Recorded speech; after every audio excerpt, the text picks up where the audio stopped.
Hujan deras membasahi pekarangan rumah reot yang ditinggali Raka dan ibunya. Rumah papan itu sudah miring, dengan atap bocor di sana-sini. Setiap malam, Raka harus menadah air pakai ember dan panci bekas mie instan. Usianya 32, pengangguran, dan sudah putus asa dengan hidup. Sementara adik tirinya, Bima, tinggal di kota, punya toko elektronik besar dan rumah mewah. Semua orang di kampung bilang Bima anak pintar, kerja keras, pantas kaya. Tapi Raka tahu, itu omong kosong. Dia tahu betul, Bima dulu biasa saja, tak punya bakat dagang. Tapi sejak pergi ke Gunung Pegat setahun lalu, semuanya berubah drastis. Raka curiga, ada yang tidak wajar. Suatu malam, saat ibunya sudah tidur, Raka duduk di depan rumah sambil menghisap kretek sisa pemberian tetangga. Di bawah langit gelap, angin dingin berhembus pelan. Saat itulah ia didatangi lelaki tua berpakaian serba hitam. Wajahnya tak jelas, hanya terlihat mata putih tanpa bola mata. Kalau kau ingin seperti adikmu, datanglah ke alas lumbung, tengah malam Jumat Kliwon. Sendirian. Jangan bawa siapa-siapa, katanya pelan, suaranya seperti bisikan dari liang kubur. Raka hanya bisa mematung, rokok di tangannya jatuh, bibirnya gemetar. Sebelum dia sempat bertanya, lelaki itu sudah menghilang dalam kabut yang entah sejak kapan menyelimuti depan rumah. Esok harinya, ia sakit demam tinggi, tapi dalam mimpinya suara itu terus bergema. Tengah malam Jumat Kliwon, datanglah, atau hidupmu akan tetap seperti ini. Hari yang ditunggu pun datang. Raka tak memberitahu siapapun, bahkan ibunya. Ia hanya bilang ingin menginap di rumah teman. Tepat pukul 11 malam, dengan jaket lusuh dan senter, ia masuk ke hutan alas lumbung. Hutan itu terkenal angker. Konon, banyak orang kesurupan, bahkan hilang tak kembali. Tapi malam itu, suara dalam hatinya lebih nyaring daripada ketakutan. Setelah berjalan hampir 1 jam, ia sampai di sebuah lapangan kecil, dikelilingi pohon beringin besar. Di tengahnya, ada batu datar seperti altar. Kabut mulai turun, dan udara terasa makin berat. Raka duduk menunggu, jantungnya berdetak cepat. Waktu seakan berhenti. Tepat pukul 12, suara gamelan terdengar pelan dari kejauhan. Suara itu makin lama makin dekat, seperti pesta pernikahan yang datang dari dunia tak kasat mata. Di balik kabut, sosok wanita muncul perlahan. Gaunnya putih, wajahnya cantik, tapi matanya kosong, tak berkedip. Namaku Ratri. Aku akan menjadi istrimu, Raka, katanya dengan suara yang dingin namun merdu. Raka tercekat, mulutnya kering. Tapi entah kenapa, ia mengangguk. Mungkin karena rayuan harta sudah membutakan logikanya. Ratri mengulurkan tangan, lalu dari balik kabut muncul 2 sosok lain. Satu berwujud pria tua berjubah merah dan satu lagi anak kecil tanpa bola mata. Mereka mengitari batu altar. Sosok berjubah merah mulai melafalkan sesuatu dalam bahasa aneh. Gamelan berhenti. Angin berputar kencang.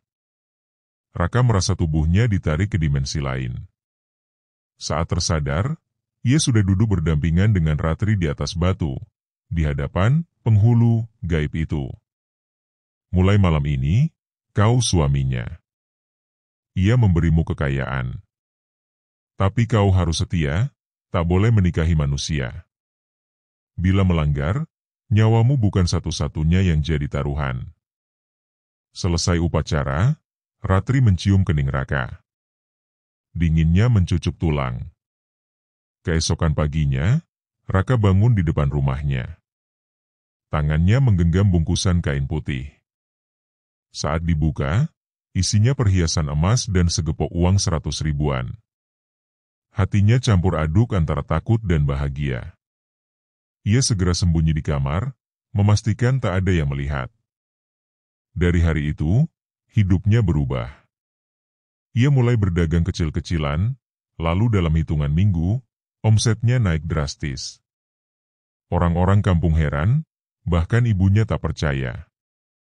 Namun setiap malam, Ratri hadir dalam mimpi. Duduk di ujung ranjang, menatapnya dengan senyum datar. Kadang membisikkan, "Aku istrimu." Kadang hanya diam sambil menatap matanya lama. Dan setiap kali Raka terbangun, ada setangkai bunga melati basah di bantalnya. Sejak malam pernikahan gaib itu, hidup Raka berubah. Uang mengalir deras, dagangannya laris manis. Mulai dari jual gorengan, lalu naik kelas ke sembako, dan sebulan kemudian ia membuka toko kelontong kecil di pinggir jalan utama desa. Semua orang kagum, takjub dengan keberuntungannya yang mendadak. Raka itu akhirnya tobat dan kerja keras, kata Pak RT pada warga yang lain. Lah iya, rezeki orang gak ada yang tahu, sahut Bu Sari sambil menimbang gula di warung. Namun hanya Raka yang tahu kebenarannya. Setiap malam, Ratri hadir dalam tidurnya. Awalnya hanya duduk diam di ujung ranjang, lalu mulai berbicara, menyanyikan lagu Jawa kuno yang mengalun lirih. Lama-lama, ia tak hanya hadir dalam mimpi, tapi seperti nyata. Bau melati basah memenuhi kamar setiap tengah malam. Lampu sering berkedip tanpa sebab. Kadang Raka mendengar suara tawa kecil di kamar mandi meski rumah sepi. Suatu malam, Ratri muncul dalam mimpi sambil mengelus pipinya. "Aku senang kau mulai menikmati rezeki kita, suamiku. Tapi jangan pernah berpikir untuk meninggalkanku." Raka hanya mengangguk pelan, meski dalam hatinya mulai timbul rasa takut yang tak bisa dijelaskan. Di siang hari, hidup Raka tampak normal. Ia mulai memperkerjakan 2 orang untuk menjaga toko. Ibu Raka heran dan senang, walau kadang merasa ada yang aneh. Beberapa kali ia mengaku melihat bayangan perempuan berbaju putih melintas di dapur saat malam. "Rak, kamu bawa cewek ke rumah ya?" tanya ibunya suatu pagi. Raka langsung pucat. "Enggak, Bu." "Mimpi kali," jawabnya cepat, lalu pura-pura sibuk menyusun beras di toko. Namun semakin hari, tekanan dari dunia gaib makin kuat. Setiap bulan malam Jumat Kliwon, Raka harus ke alas lumbung, membawa sesajen lengkap, kembang 7 rupa, darah ayam hitam, dan sepotong kain kafan. Di sana, ia harus bertemu Ratri secara utuh. Ritual malam itu tak hanya doa dan sesajen, tapi benar-benar seperti kehidupan suami istri. Tubuh Raka melemah setiap kali selesai ritual. Matanya sayu, berat, tapi hatinya tertutup oleh rasa rakus. Ia menenangkan diri dengan alasan, "Toh aku nggak menyakiti siapa-siapa." Suatu hari, Raka bertemu lagi dengan Santi, mantan pacarnya saat SMA. Santi baru saja menjanda setelah suaminya kecelakaan. Mereka bertemu di pasar, lalu ngobrol, dan akhirnya saling bertukar nomor. Perasaan lama tumbuh kembali. Raka mulai mengajak Santi makan malam, bahkan diam-diam berencana menikahinya. Namun setiap kali ia mendekati Santi, hal aneh terjadi.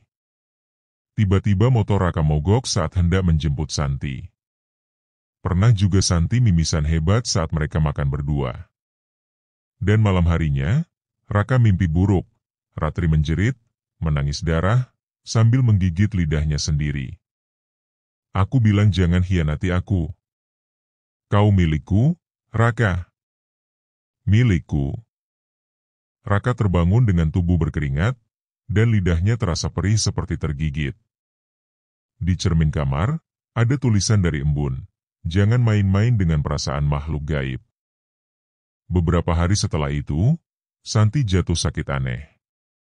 Dokter bilang tidak ada penyakit serius, tapi tubuhnya lemas, sering pingsan.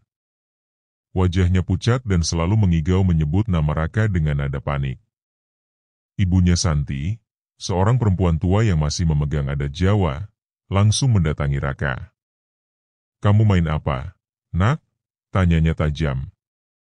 "Santi itu sakit bukan karena medis, tapi karena ada yang tak senang kau dekat dengannya." Raka berusaha menyangkal, namun wajahnya tak bisa bohong. Kalau kamu masih punya hati, jangan tarik anakku dalam urusan gelapmu.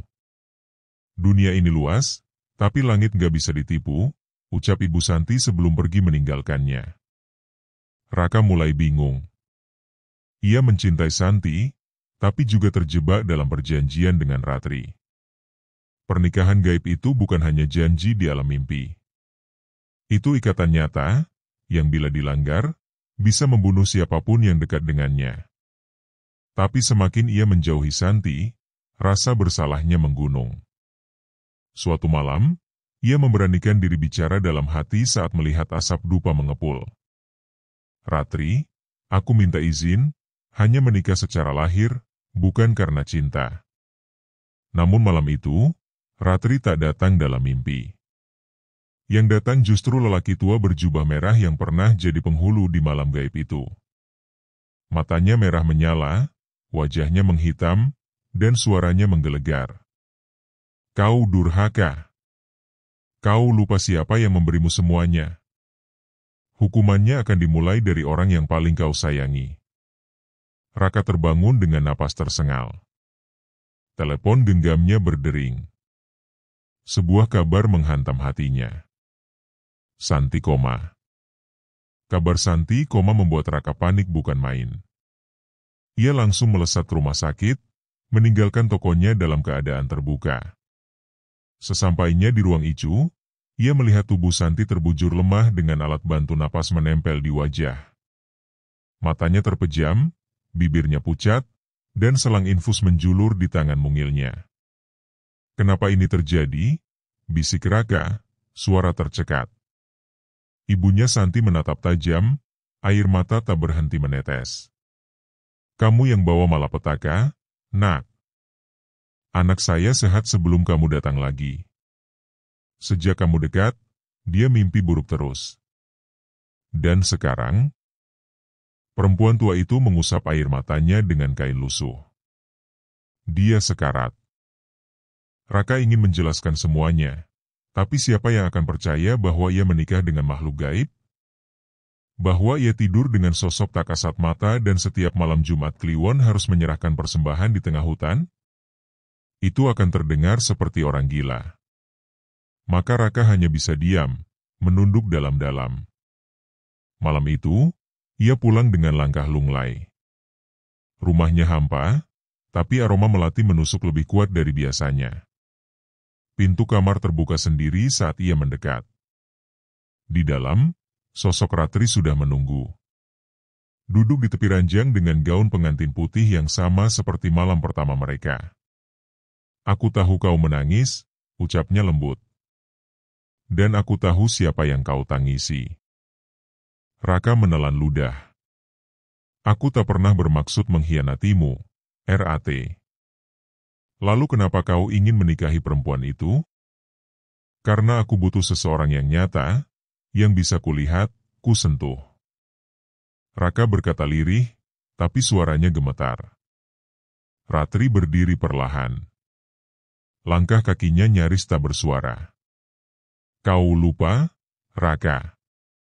Aku yang memberikanmu segalanya. Uang. Keberuntungan. Kedudukan. Semua itu ada karena aku. Matanya merah, menyala seperti bara. Dan siapapun yang mencoba merebutmu dariku, akan kucabut nyawanya. Termasuk wanita itu. Raka memohon. Ia bersujud, menangis seperti anak kecil. Ia mengaku salah, ia mengaku tergoda oleh cinta lama. Tapi ia tak pernah ingin menyakiti Ratri. Ia hanya manusia biasa, yang rindu akan kasih sayang nyata, bukan kabut mimpi dan bunga melati gaib. Beri aku satu kesempatan saja, Ratri, jangan ambil Santi. Ratri diam. Lama sekali. Lalu ia menghilang begitu saja, meninggalkan bau anyir darah yang menggantikan aroma melati. Lantai kamar Raka tampak basah. Ketika ia menyalakan lampu, darah menetes dari langit-langit. Tepat di tengahnya, muncul tulisan samar. tukar dengan sesuatu yang lebih berharga. Keesokan harinya, Raka kembali ke hutan tempat ia dulu dinikahkan. Ia membawa sesajen 3 kali lipat lebih banyak. Kembang 7 rupa, darah kambing hitam, dan kain kafan panjang yang ia ikat sendiri. Ia berdiri di tengah tanah lapang, memanggil nama Ratri sambil menggigil. Ambil semuanya, ambil uangku, ambil tokoku, tapi selamatkan Santi. Angin tiba-tiba berhenti. Daun-daun seperti membeku di udara. Lalu suara berat menggema dari balik pohon beringin. Bukan uang yang kami inginkan. Kami ingin tumbal. Nyawa, Raka. Yang sepadan. Raka terpaku. Tapi, siapa yang harus jadi tumbal? Orang yang paling percaya padamu. Orang yang kau cintai. Atau, dirimu sendiri. Malamnya, Raka tak bisa tidur. Ia duduk di kursi kayu, menatap kosong. Pikirannya terpecah dua. Ia tak bisa menyerahkan Santi, tapi ia juga takut mati. Ia sudah menikmati hidup yang kaya, mudah, dan disegani. Apakah ia siap kehilangan semuanya demi cinta? Atau apakah ia akan menyerah pada ego dan membiarkan Santi mati? Air matanya mengalir tanpa suara. Ia mengambil selembar kertas dan mulai menulis. Surat wasiat. Ia menyerahkan semua harta untuk ibunya. Lalu ia menulis surat untuk Santi. Maafkan aku yang bodoh dan serakah. Aku sudah terlalu jauh melangkah. Tapi kali ini aku memilih cinta yang nyata, meski harus mengakhiri semuanya. Jika kau bangun, jangan cari aku. Anggap saja aku mimpi buruk yang akhirnya sirna. Tapi tolong, jangan lupakan aku. Ia melipat surat itu, lalu berjalan menuju dapur. Ia membawa sebilah pisau dan membungkus dirinya dengan kain putih bekas ayahnya yang sudah meninggal. Pukul 3 dini hari, ia pergi ke tengah hutan. Sendiri. Berdiri di tanah tempat ia dinikahkan. Ambil aku, tapi selamatkan dia, bisiknya pelan. Pisau itu ia arahkan ke perutnya sendiri. Di rumah sakit, tepat pukul 3:05, Santi membuka mata. Perawat panik memanggil dokter. Detak jantungnya yang sebelumnya lemah, mendadak stabil. Ibunya menangis haru, memeluk tubuh anaknya yang masih lemas. Namun di hutan, tubuh Raka tergeletak dengan wajah damai. Di sekelilingnya, bunga melati putih berserakan. Dan di langit malam, bulan memudar perlahan, seolah ikut meratap. Sudah seminggu sejak Santi sadar dari koma. Kondisinya makin membaik, meski tubuhnya masih lemah. Ia kerap termenung, memandangi jendela kamar rumah sakit. Ada perasaan kosong yang tak bisa dijelaskan. Dalam tidurnya, ia bermimpi melihat Raka berdiri di bawah hujan melati. Wajahnya tenang, tapi mata itu menyimpan luka mendalam. Mama. Raka mana? Tanya Santi pelan. Ibunya hanya bisa diam, menunduk. Tak ada yang bisa menjawab pertanyaan itu, karena Raka benar-benar menghilang tanpa jejak. Rumahnya kosong. Toko yang selalu ramai, kini tutup dan berdebu. Tak ada jejak darah, tak ada tanda kepergian paksa. Hanya sebuah amplop putih yang tertinggal di meja dapur, ditujukan pada Santi. Dengan tangan gemetar, Santi membuka surat itu. Jika kau membaca ini, berarti aku sudah tak ada. Jangan menangis. Jangan sesali. Aku hanya ingin kau hidup bahagia, tanpa bayang-bayang gelap yang selama ini menjeratku. Aku mencintaimu, lebih dari apapun. Tapi aku juga harus menebus dosa-dosaku sendiri. Selamat tinggal, Santi. Tangis Santi pecah. Dadanya sesak. Ia tak pernah tahu seberapa dalam luka yang ditanggung Raka. Selama ini ia pikir Raka hanya berubah karena uang. Tapi kini ia sadar, Raka menyembunyikan sesuatu yang jauh lebih besar. 3 hari setelah keluar dari rumah sakit, Santi nekat mendatangi rumah Raka. Meski telah digembok, ia tahu cara memanjat pagar belakang. Ia masuk perlahan, setiap sudut rumah dipenuhi aroma melati yang menusuk. Di kamar Raka, ia menemukan baju terakhir yang dikenakan lelaki itu, kain putih dan pisau kecil di bawah bantal. Jantungnya berdegup kencang. Santi memandangi dinding kamar, lalu perhatiannya tertuju pada sebuah lukisan tua yang tergantung di pojok. Ia mendekat. Lukisan itu menggambarkan wanita berpakaian pengantin Jawa, duduk di bawah pohon beringin dengan tatapan kosong. Mata sang pengantin merah membara. "Ini, siapa?" bisik Santi. Tiba-tiba, lukisan itu jatuh sendiri. Di baliknya, tergurat sebuah tulisan di tembok, "Ratri, istri pertama dan terakhir." Santi kembali pulang dengan tubuh gemetar. Ia mulai mencari tahu soal sosok bernama Ratri.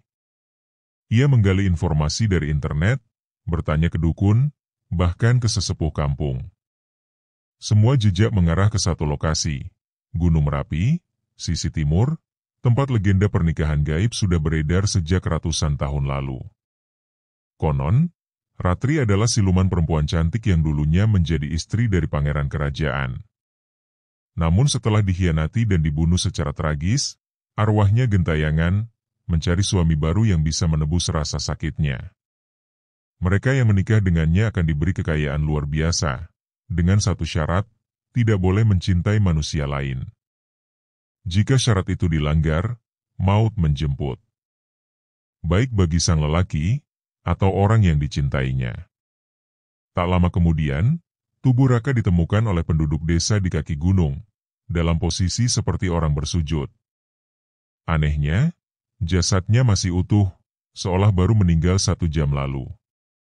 Tak ada luka. Tak ada darah. Tapi aroma melati memenuhi udara di sekitarnya, begitu pekat hingga membuat beberapa warga pingsan. Jenazah Raka dimakamkan diam-diam.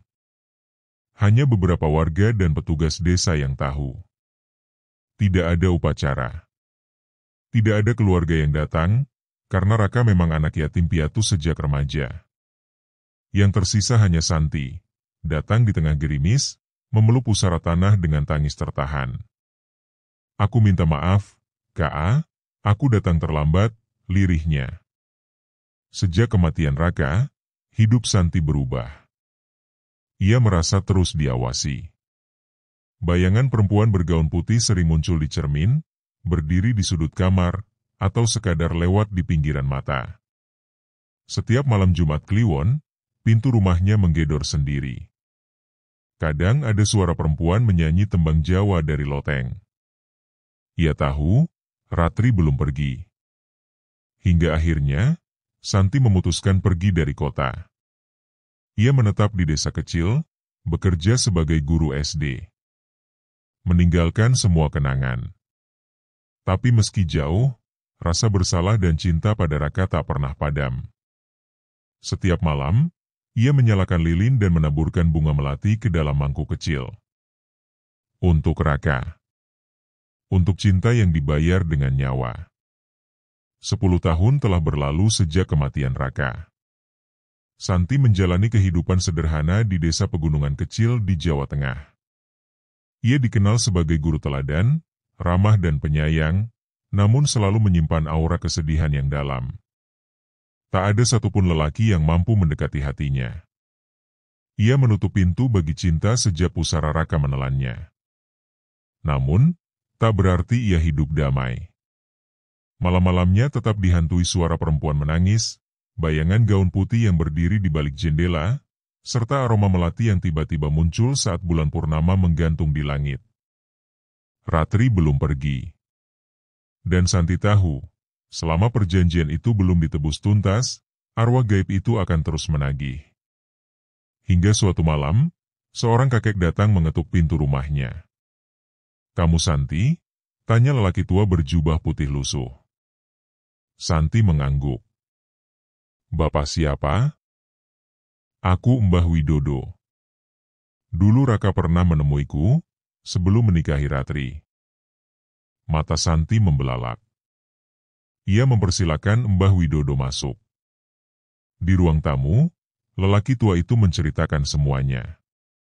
Tentang bagaimana Raka datang ke padepokannya, memohon kekayaan demi membahagiakan Santi, dan tentang bagaimana Raka memilih jalan sesat, menikahi siluman gaib Ratri dalam upacara pesugihan yang diadakan tengah malam, di bawah pohon tua di Punggung Merapi. Sebenarnya Raka bisa selamat, ucap Mbah Widodo, asal dia tak jatuh cinta manusia. Tapi dia mencintaiku, bisik Santi, air matanya menetes pelan. Mbah Widodo mengangguk. Itulah sebabnya dia akhirnya dikorbankan. Tapi yang lebih buruk, ikatan pernikahan Raka dan Ratri belum sepenuhnya putus. Karena Raka meninggal sebelum bisa melakukan ritual pemutus hubungan. Maka yang jadi tanggungan adalah kamu. Santi menatap kakek itu dengan wajah ngeri. Maksudnya? Selama kamu masih hidup, Ratri akan menganggapmu sebagai penghalang cintanya. Ia akan terus menagih. Lama-lama, bukan hanya kamu yang diteror, tapi orang-orang di sekitarmu. Benar saja. Sejak malam itu, satu persatu warga desa mulai mengalami kejadian aneh. Anak-anak rasukan menyebut nama Ratri sambil tertawa histeris. Sapi-sapi mati mendadak dengan mata melotot. Bahkan seorang guru SD teman Santi ditemukan tergantung di ruang kelas dengan bunga melati bertaburan di sekelilingnya. Desa menjadi panik. Warga menganggap ini kutukan. Bunuh dukun itu, teriak seorang pemuda. Dia bawa sial. Tuduhan mengarah pada Santi. Tapi Mbah Widodo menenangkan mereka. Jika kalian ingin bebas dari gangguan ini, biarkan aku dan Santi ke Merapi. Kami akan menyelesaikan perjanjian ini, satu kali untuk selamanya. Tengah malam, dengan membawa dupa, bunga 7 rupa, dan kain mori, Santi dan Mbah Widodo mendaki sisi timur Merapi. Di tengah hutan, mereka sampai pada pohon beringin besar, tempat pernikahan gaib itu dulu dilangsungkan. Langit gelap, hanya bulan dan petir yang menerangi. Angin menggigit, seolah menyampaikan amarah dari dunia lain. Mbah Widodo menggambar lingkaran dengan kapur putih. Santi duduk di dalamnya. Apapun yang terjadi, jangan keluar dari lingkaran, pesan Mbah Widodo. Aku akan memanggil Ratri. Setelah membacakan mantra dalam bahasa Jawa kuno, angin mendadak berhenti. Lalu, dari balik pohon, muncul sosok perempuan berbaju pengantin. Wajahnya pucat, matanya merah menyala. Ratri. Kau, mengganggu rumah tanggaku lagi, desis Ratri, suaranya dingin seperti es. Santi gemetar. Aku hanya ingin membebaskan Raka. Raka milikku. Dia sudah bersumpah, teriak Ratri, mengayunkan tangan, melemparkan angin tajam ke arah Santi. Namun perlindungan lingkaran menghalau serangan itu. Ratri, seru Mbah Widodo. Kau sudah mendapat Raka. Tapi jangan ganggu manusia lain. Sudah cukup tumbal yang kau ambil. Aku kesepian, bisik Ratri, air mata darah mengalir di pipinya. Aku hanya ingin dicintai. Santi memandangnya, tak lagi dengan rasa takut, tapi iba. Cinta yang dipaksa, bukan cinta. Kau hanya menambah luka. Ratri terdiam.